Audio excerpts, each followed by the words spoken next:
In this video, I'm going to introduce you to Amazon's seller support system and how to use it when you need to contact Amazon.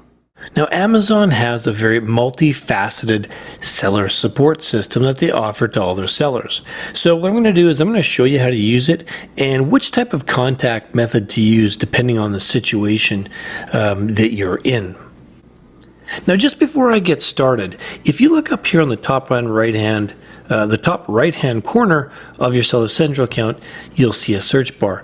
And there's so much online documentation that Amazon has. It's always worthwhile to take a look in there. If you're ever wondering about any Amazon issue at all, or their guidelines or anything, there's so much resources available to you, whether it's documentation, whether it's videos, all kinds of stuff. So please do yourself a favor and just go in there and take a search every now and then, and sometimes you'll be very surprised at what you find. Now, just bear in mind that most of the times when you're searching for something, or even when you're dealing with a seller support representative, they're always not used to they're not always used to dealing with people who are private labeling, who are manufacturing their own product. That's one of the reasons why when you're just getting started, we'd rather have you follow our system versus calling seller support, because they're going to give you the wrong information, because they're just not used to that type of a seller as much. Most sellers on Amazon are selling very common products, Bic pens or bottles of Coca-Cola, whatever they're selling, and they're used to dealing with it in that capacity. And another thing I'd like to mention is, when you call or email, when you're getting a frontline person, a lot of times they're quite new and you might get wrong information. And Amazon is so big, sometimes the left hand doesn't know what the right hand's doing. So if you don't get the answer you think you should get, or it disagrees with someone maybe in our community forums is saying, you might want to call back. A lot of times you'll get another answer. If you can't get something done, call back and speak to another person. And another thing that I'm going to talk about is talking with a specialist.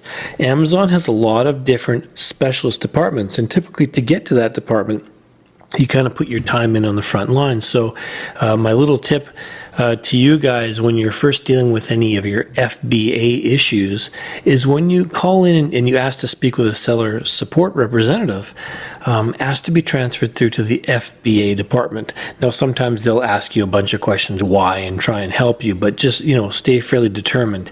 There's other departments. There's the feeds department for when you're doing flat file uploads. There's a catalog department. There's the advertising department. There's all these different departments you'll discover over time, and a lot of that you'll discover in the communities or when you call in and speak to Seller Central. So I just wanted to get that out of the way from the very beginning, and let's move on. So to access seller support through your Seller Central account, go to the bottom of your seller support screen. So when you log in, go to the bottom of the screen, and you're going to see down here on the bottom left-hand side this Contact Seller Support. And when we click on it, we'll be taken to their main support screen, where we can walk through the various types of issues you might have by clicking on the links. So here we are in their main support screen after we've clicked on the Contact Seller Support link. So to begin the process, you just have to really click the best option for your issue and continue going down through the options until you get to the final contact screen, where you can enter the appropriate information regarding your issue. So let's say in this case, we've got some kind of a problem with our FBA inventory.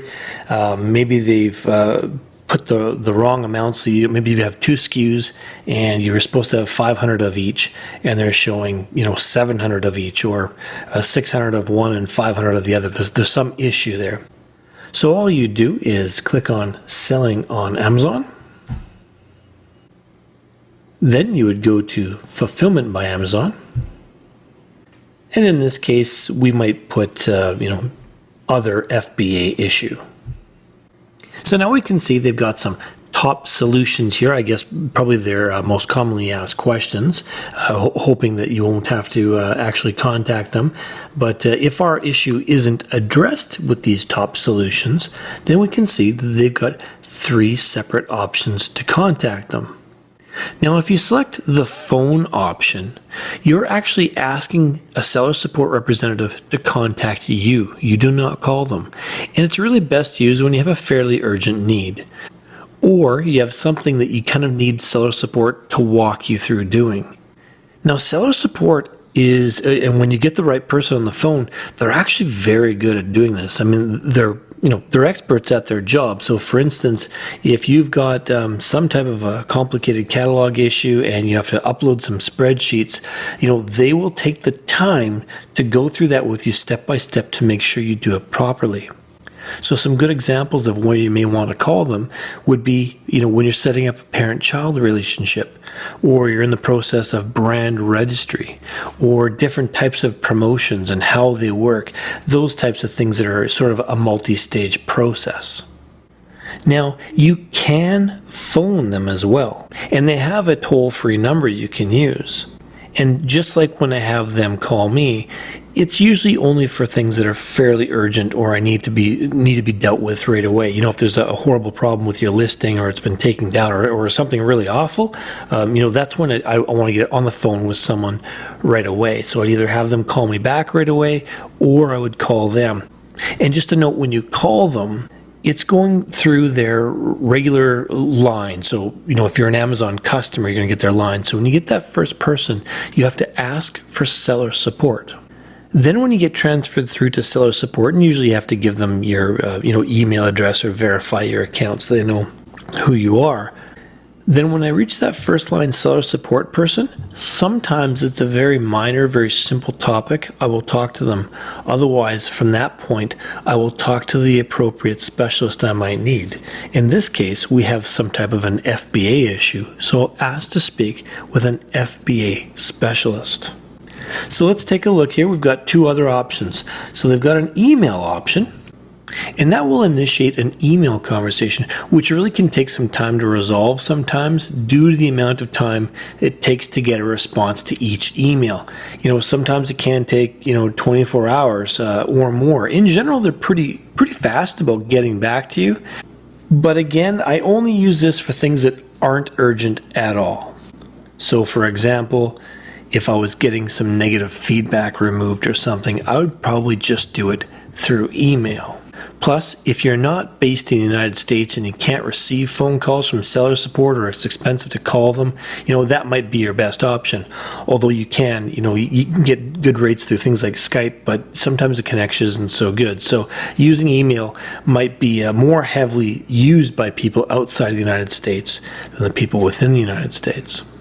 Also, if you have an issue where you definitely want the response documented, for instance, if you need clarification on a policy, it's always a good idea to do it through email, because then in the future, if someone says, no, you can't do this, you can show them that email. And finally, the chat option. It's really somewhere in between phone and email. I never use it myself. If I'm going to be dealing one-on-one with someone, I'd probably just rather have them on the phone. Sometimes the chat support reps might have multiple chats going at the same time, so at least if you're on the phone, that person is just focusing on your issue. So hopefully now you feel a little better equipped when you need to contact seller support. And, over your Amazon careers, you're going to have many, many occasions where you're going to need to contact them. So hopefully this helped you guys out, and we'll see you in the next lesson.